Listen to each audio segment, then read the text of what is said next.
Bismillahirrahmanirrahim. Assalamualaikum warahmatullahi wabarakatuh. Hello guys, welcome back to Mr. Filipina. Pada kesempatan kali ini saya akan memberikan beberapa tips kepada kawan-kawan tentang bagaimana agar kita dapat berbicara bahasa Inggris sampai pro. Setelah sebelumnya mungkin dari kawan-kawan ada yang belum mengenal saya. Saya Arif Safri. Saya tamatan Pondok Pesantren Mawardi Salam yang ada di Kota Medan. Pada saat ini saya sedang kuliah di Universitas Islam Negeri Sumatera Utara. Dan sebelumnya saya mau cerita bahwasanya sebelum saya kuliah, saya 6 bulan belajar di kampung Inggris selama 6 bulan. Maka dari itu video-video yang akan saya upload ada kaitannya dengan ilmu yang sudah saya pelajari di kampung Inggris. Okelah, langsung saja ke judul kita, tips agar bisa berbahasa Inggris sampai pro. Oke, tips yang pertama ialah ubah mindset dan punya kemauan. Jadi, kalau kita ingin mudah memahami suatu pelajaran, maka kita harus mengubah mindset kita. Kita harus mengubah mindset cara berpikir kita. Maksudnya, ini contohnya. Kalau saya pada pelajaran fisika, saya anggap fisika itu sangat sulit. Mau itu segampang apapun, tetap saya anggap sulit. Makanya sampai sekarang saya belum paham tentang fisika. Tapi dalam pelajaran lain, seperti pelajaran bahasa Arab, saya anggap gampang. Karena saya anggap gampang, maka saya paham betul-betul. Makanya kita harus mengubah mindset. Kita anggap bahasa Inggris ini gampang. Anggap aja dulu gampang, mudah-mudahan gampang betul-betulan. Udah, setelah kita mengubah mindset kita, cara berpikir kita bahwasanya bahasa Inggris itu mudah, selanjutnya kita harus mempunyai kemauan. Kalau kita ingin bersemangat dalam melakukan sesuatu kan harus ada kemauan. Seperti pepatah mengatakan, where there is a will, there is a way. Di mana ada kemauan, di situ ada jalan. Maka dari itu kita harus mempunyai kemauan dalam belajar bahasa Inggris, bukan karena terpaksa. Walaupun kawan-kawan tidak mempunyai kemauan, setidaknya iseng-iseng saja. Jujur saya bukan karena mau belajar bahasa Inggris ini, karena saya bisa bahasa Inggris, tapi karena saya iseng-iseng, saya coba saja bahasa Inggris ini.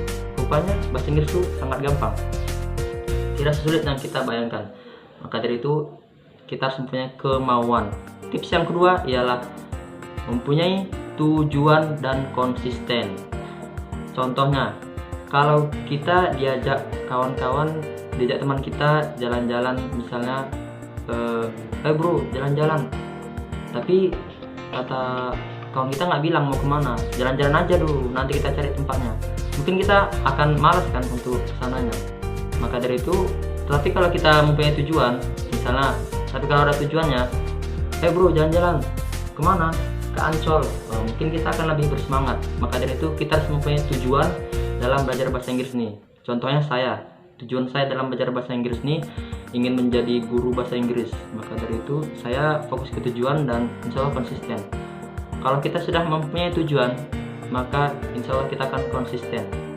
Jadi antara tujuan dan konsisten ini berjalan beriringan. Tips yang selanjutnya ialah jangan pernah berhenti belajar. Meskipun kalian sudah pintar nih, sudah betul-betul mahir bahasa Inggris, jangan pernah merasa sudah pintar. Merasalah seperti gelas kosong. Jadi ketika diisi air tidak tumpah. Kalau kalian merasa seperti gelas penuh, merasa sudah pintar, ketika diisi air sedikit saja akan tumpah. Maka merasalah seperti gelas kosong. Jadi ilmu dari manapun itu dapat masuk dengan baik, dapat kita terima dengan baik. Kalau kalian ingin belajar bahasa Inggris nih tapi bingung mau belajar di mana, kalau saya saranin bagusnya itu belajar ke kampung Inggris. Karena di kampung Inggris itu gurunya betul-betul ahli dalam bidang bahasa Inggris. Tapi kalau kalian maaf katanya tidak ada biaya atau malas ke kampung Inggris, kalian bisa tonton video saya selanjutnya. Video saya karena video saya ada kaitannya dengan ilmu yang sudah saya pelajari di kampung Inggris. Oke, tips yang selanjutnya ialah praktekin apa yang sudah dipelajari. Dengan kita mempraktekkan apa yang sudah kita pelajari, maka ilmu itu tidak lupa. Kita sudah belajar satu kosakata, langsung kita praktekkan, insya Allah ilmu itu tidak lupa. Dan dengan mempraktekkan ini kita tahu kekurangan kita di mana, bahasa Inggris kita sampai mana kemampuannya gitu. Oke, dan praktek ini bukan cuma praktek di pengucapan saja, tapi bisa praktek dalam menyanyikan lagu. Dengan sering-sering menyanyikan lagu bahasa Inggris, maka pronunciation kita dapat terlatih, dapat berkembang. Kalau saya menyanyikan lagu bahasa Inggris itu lewat aplikasi Reso, karena di aplikasi Reso itu ada liriknya dan lagunya banyak, jadi kita tinggal ngikuti pakai liriknya. Dan bagi yang bingung, kayaknya nyanyi bahasa Inggris itu sulit, nggak jelas. Yang paling utama harus kalian hafal tuh nadanya dulu. Kalau kalian sudah hafal nadanya, kalian tinggal mencocokkannya dengan liriknya.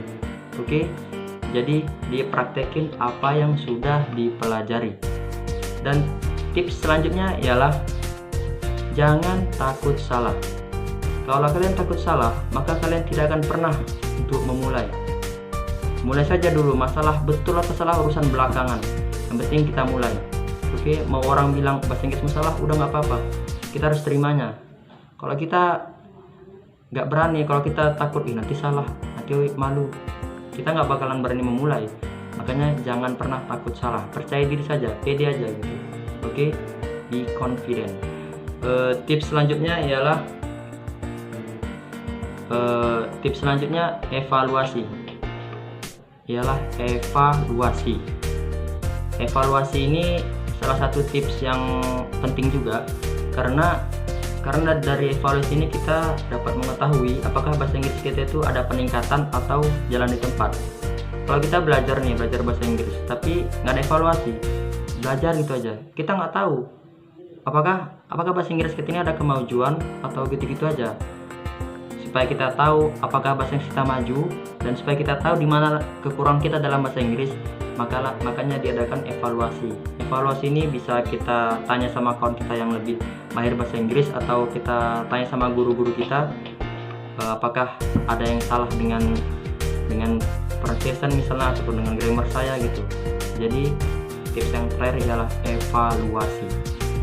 Baiklah teman-teman, jika kalian merasa bermanfaat video ini, silahkan di like dan subscribe, karena saya juga setelah ini akan mengupload video tentang bagaimana cara menyapa seorang dalam bahasa Inggris selain menggunakan kata how are you.